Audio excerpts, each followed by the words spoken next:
هدى، انت كنت كلمتيني عن نقطة كمان، الفيرست جنريشن اللي هو اول طبيب موجود في العيلة. يعني هو مثلا ما عندوش خاله طبيب او مامته او باباه او ما عندوش حد قريب منه في الفاميلي القريبة منه يقدر يسألها. اوكي. فانت كنت بتواجهي الصعوبة دي وازاي وحلتيها ازاي؟ بص، زي ما قلنا برضو في الاول، هي قصة ان اغلبنا لو هو فيرست جنريشن زي ما انت بتقولي بيبقى داخل عشان حابب هو بقى اول واحد بقى اول دكتور وحابب اهله يفرحوا بيه والكلام الجميل ده.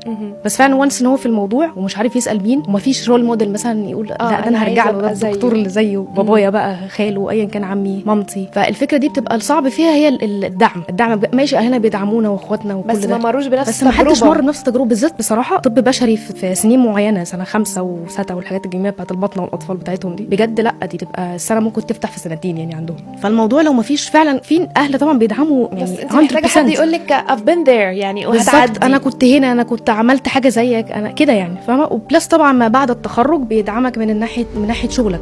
ماشي، في ناس كتيره بدات فروم سكراتش، بس برضو انا مقتنعه من ناحيه الدعم يعني من ناحيه الاهل. لو انت باباك دكتور او مامتك دكتوره، انا شايفه ان ده بيقيد حاجات كتير قوي. طب انت حليتي الموضوع ده ازاي؟ مش هقول حليته، بس انا تعاملت معاه، او يعني عملت كوبينج معاه. ده انت بالعكس، انت كده انت بقيتي انت ماشي الحمد لله اول واحد، فانت هتنقل خبرتك للناس التانيين. دي حاجه، دي نقطه تحترم. حاجه تانية، انت بديتي تدوري على رول موديلز ليكي، زي ما قلت كده دكتور حسام ماي منتور. طبعا بعد التعامل مع دكاتره كتير الحمد لله يعني ما كانوش الطف حاجه، الواحد وصل ان هو يقول دكتور محترم اخلاقيا ومن ناحيه طبعا العلميه، يقول عليه ان هو ده لا انا شايف ان انا اتعلم منه، انا حابه ابقى زيه. هو نفسه بيدعمك، يقول لك انا عايزك تبقي احسن مني. اللي اقصده ان لما يبقى حد لسه فيرست جنريشن هو اللي بيدور بقى على حد يبقى بيدعمه من الناحيه الطبيه دي يعني، بس ومش بسهوله طبعا، بس الحمد لله.